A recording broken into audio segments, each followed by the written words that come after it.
Hello, this is Grand Artiste introducing you to a unusual Dragon Models Limited World War II action figure. If you aren't aware of history, you probably don't recognize him, but I'm going to explain him to you because there's a story I want to tell. Now, there are other videos. I would give credit to a person named Sir Mathis, who does an excellent job with his Dragon Models World War II collection. So I don't want to duplicate the good work he's done. He's already done a video on this figure, but I have a background story to tell you. And this figure is only part of the narrative. I'm not a real collector of action figure models, but I saw him on eBay many years ago and bought him because he was so unusual, and I doubted that many people would actually recognize what country he's from. This is actually from the Italian Army of 1945. His name is Sergio Martelli. His rank is Sharfuher. It's an SS rank, and it roughly translates to squad leader. The Dragon Models box described the figure as being 5'9" and originating from northern Italy. Let me show you him. So let me go into the background a little bit. Italy was part of the Axis forces, as most people know from World War II history. But in July of 1943, essentially the Italians gave up. They surrendered. They did this through an armistice. First, they overthrew Mussolini. They had had enough of his failures for the past 3 years. So he was overthrown and he was incarcerated.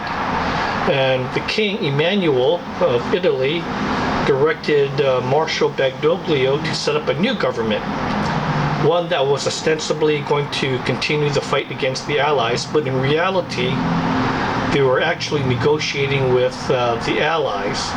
They were not going to continue the fight with the Axis, but they were actually going to join the Allies as a non-belligerent, which is a big difference diplomatically between ally and non-belligerent. All right. Oh, I'm sorry, I used the wrong term. Co-belligerent. There's a big diplomatic term difference between ally versus co-belligerent. Right. An ally implies a closer relationship and cooperation, intelligence, information, battle plans, coordination, therefore, so forth, so forth. A co-belligerent is more like, hey, I'm fighting against the same enemy as you are. Basically, that's it. It's a more informal relationship. But anyway, the Nazis were not fooled by this. They foresaw this. So after Mussolini was overthrown and the Italians signed the armistice with the Allies in mid-1943, the Germans seized the rest of Italy. They disarmed the Italian army, and they basically took over military operations in what was central and northern Italy. And to this effect, they launched an operation to rescue Mussolini from a mountaintop hotel, which they did, and they brought him to Berlin for a visit with Hitler, who convinced Mussolini under great pressure to set up a new Italian regime in northern Italy called the RSI, which stands for Republic Socialist Italy, which in English means Italian Socialist Republic. In reality, it was little more than a puppet state of Nazi Germany. But still, Hitler needed Mussolini to give it the air of legitimacy. And so the Republic was set up, and the Germans built a new army for Mussolini, the RSI army. And this army was trained by the Germans. And as such, it proved to be a very difficult enemy for the Allies. These men were very well trained, decently equipped, properly led, and they and the Germans caused numerous headaches for the Allies, and in fact delayed Allied strategy and basically failed it. You see, initially the Allies were hoping that they could drive up all of Italy very quickly in mid and late 1943, collapse Italian resistance, cause the Germans to retreat, and therefore from northern Italy the Allies could drive a wedge through Austria and into the southern underbelly of Nazi Germany, which would have been a very bad thing indeed for Germany. So Italy was given high priority by Adolf Hitler, and he assigned a very capable man named Field Marshal Kesselring. This man was a brilliant defensive strategist, and with what he had on his hands, what few resources he had, he managed to delay the Allied advance all the way until the early spring of 1945 before resistance broke. And by that time, the Allies themselves had crossed the Rhine River into Germany, starting the battle for Germany. So the hope that the Allies could drive deep into southern Germany at the end of 1943, early in 1944, perhaps ending the war, never came to pass.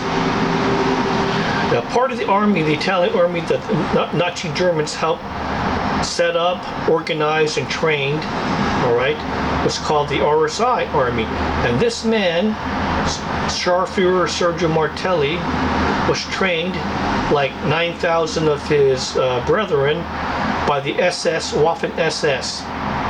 He was part of a unit that was initially the 29th Waffen SS Brigade, Italia. And in April, it was elevated to the status of the 29th Grenadier Waffen SS Division, Italia, just mere weeks before the end of the war. And this man is part of that division. It was a weak, understrength division of 6,000 men, but it was very effective. The men were very well trained, they were selected, were pretty well equipped with Italian Carcano carbines and the M38 Beretta submachine gun. Now, when I bought this figurine, it didn't come with all the things you see on it right here. It came with the ammo pouch. It came with the M38 Beretta, but from a Dragon Models accessory kit, I purchased the Panzerfaust 60. And I used the string of cord because history records that many soldiers devised an impromptu carrying sling for their Panzerfaust, usually something like a cord like this.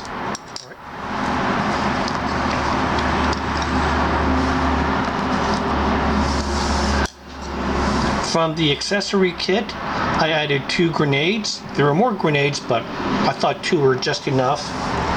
And out of cardboard and paint, I created this P38 German semi-automatic pistol, very popular, and millions, I understand, well, maybe perhaps under 2 million were made during World War II.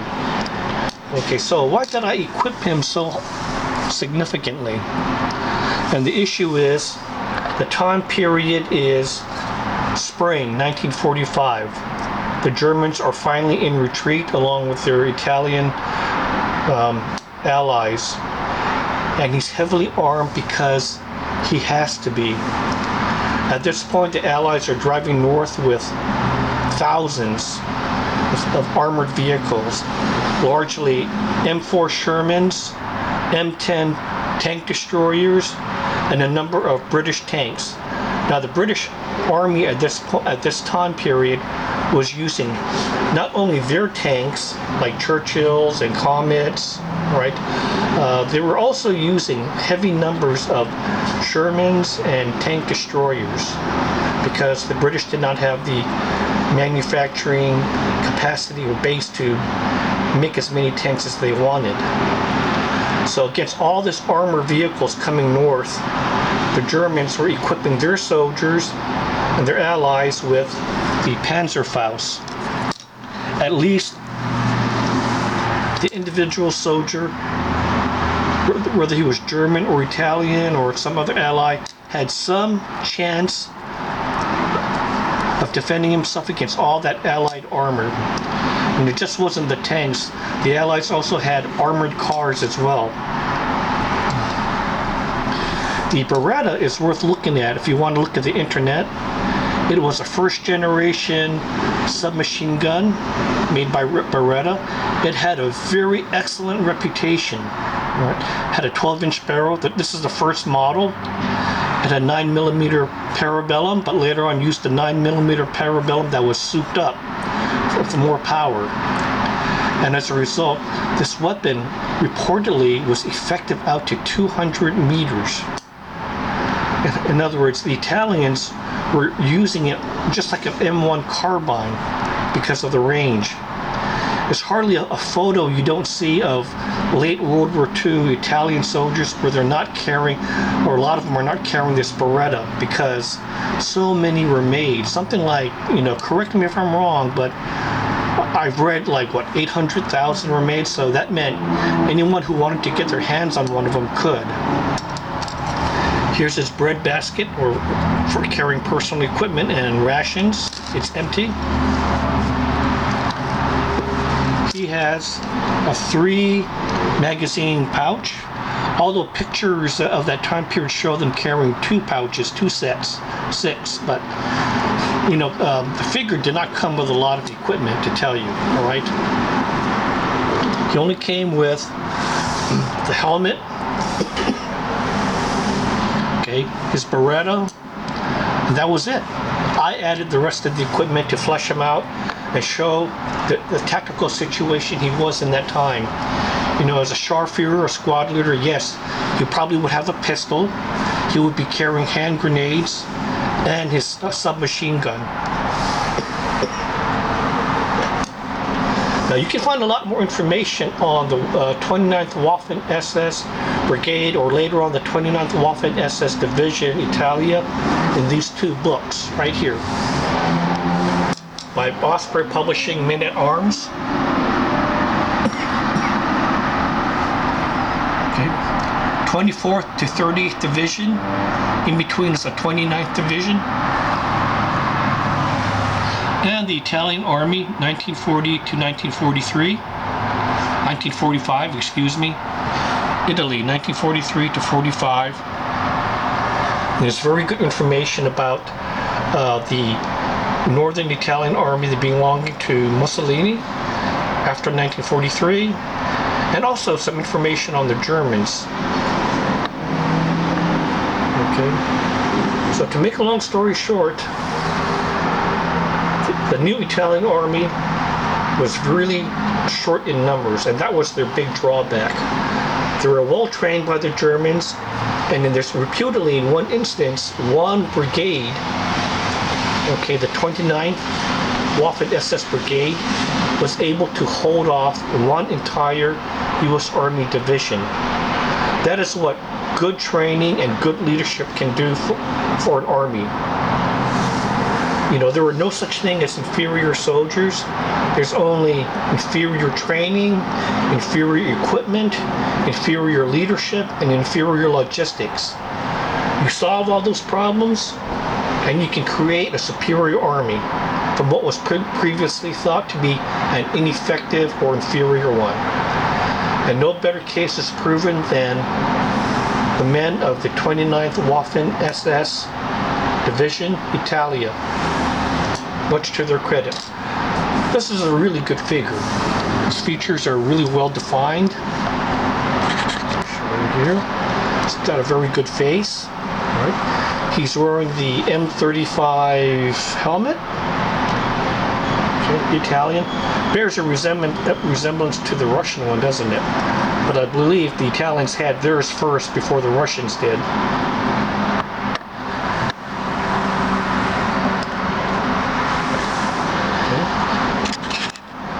Again, this is Dragon Models Ltd. Sharfuher, meaning squad leader, Sergio Martelli. I don't know if you can find them on eBay. It's getting harder and harder to find these action figures, and when you do, they cost a lot of money.